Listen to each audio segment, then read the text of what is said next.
Hello students, I hope आप सब अच्छे होंगे और दिल लगाकर पढ़ाई कर रहे होंगे।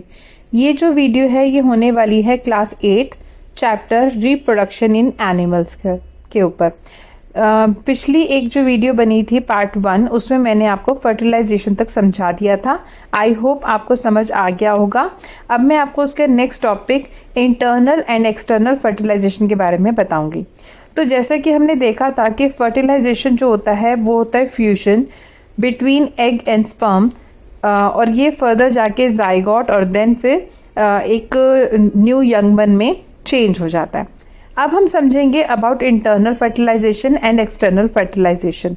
इंटरनल फर्टिलाइजेशन हम तब मानते हैं जब जो फर्टिलाइजेशन होता है वो फीमेल बॉडी के अंदर होता है, like human beings, like animal. हम देख सकते हैं कि इसमें जो फर्टिलाइजेशन है वो बॉडी के अंदर ही हो रहा है। बट अगर हम बात करें एक्सटर्नल फर्टिलाइजेशन की तो हम ये देख सकते हैं एक्वेटिक एनिमल्स के बीच में। तो वहाँ क्या होता है कि जो मेल और फीमेल हैं वो अपने एग्स और स्पर्म्स को रिलीज कर देते हैं इन वाटर, और ये थाउजेंड्स या लैक्स में होते हैं, और इनमें से ही कुछ जो है स्पर्म्स और ओवा मिलके फर्टिलाइजेशन करते हैं। ये आउटसाइड द बॉडी होता है, इसलिए ही इसको बोला जाता है एक्सटर्नल फर्टिलाइजेशन।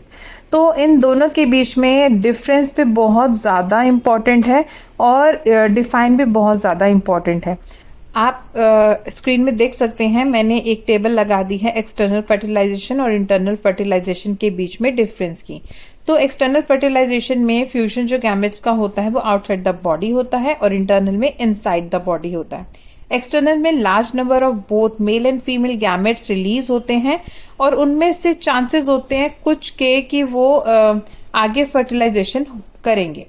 और इंटरनल में होता है कि the number of sperm produce are very large and number of eggs produce are less. External में जो फर्टिलाइजेशन का चांस होता है बहुत कम होता है, लेकिन इंटरनल में जो फर्टिलाइजेशन का चांस होता है वो बहुत ज़्यादा होता है। एक्सटर्नल फर्टिलाइजेशन में ऑस्प्रिंग जो होता है वो वल्नरेबल होता है कि उसको मतलब अब देखो ना, पानी के अंदर जा रहे हैं एग्स भी स्पर्म्स भी, तो वो डैमेज होने के चांस भी हैं। हो सकता है कोई और एक्वेटिक एनिमल उनको खा ले, तो उनके ऊपर हमेशा ही कोई ना कोई डेंजर बना रहता है। लेकिन इंटरनल फर्टिलाइजेशन में जो ऑस्प्रिंग होता है वो पूरी तरह से प्रोटेक्टिव होता है। एक्सटर्नल फर्टिलाइजेशन की एग्जांपल आप कोई भी एक्वेटिक ले सकते हैं, और इंटरनल में आप बर्ड्स, मैमल, ह्यूमंस कोई भी ले सकते हैं। नेक्स्ट जो टॉपिक है वो है अबाउट IVF। तो IVF को समझने से पहले हम थोड़ा सा और समझ लेते हैं ह्यूमन बॉडी को या फिर किसी एनिमल बॉडी को। तो उसमें हमने देखा था कि ओवा रिलीज होता है, फिर ओवा डेवलप्ड होता है। जब ओवा जाइगोट में चेंज हो जाता है, जो ओविडक्ट होती है वो उस जो जाइगोट होता है उसको ले जाती है यूट्रस तक फॉर फर्दर फर्टिलाइजेशन।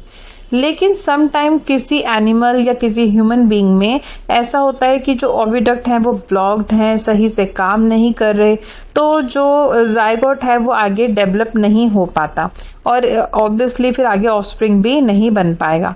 तो इस केस में ज़रूरत पड़ती है IVF, या जिसका फुल फॉर्म है इन विट्रो फर्टिलाइजेशन। तो इसमें एक्चुअली होता क्या है, जो जाइगोट है या उससे पहले भी जो एक फ्यूजन होता है वो सारा प्रोसेस एक टेस्ट ट्यूब में किया जाता है, थोड़ी ग्रोथ करवा दी जाती है जाइगोट की, और फिर उसको सीधा इम्प्लांट किया जाता है यूट्रस के अंदर, ताकि वो अब अच्छे से फर्टिलाइजेशन कर सके। इस प्रोसेस को बोला जाता है टेस्ट ट्यूब फर्टिलाइजेशन, और जो बेबी पैदा होता है उसको हम बोलते हैं टेस्ट ट्यूब बेबीज।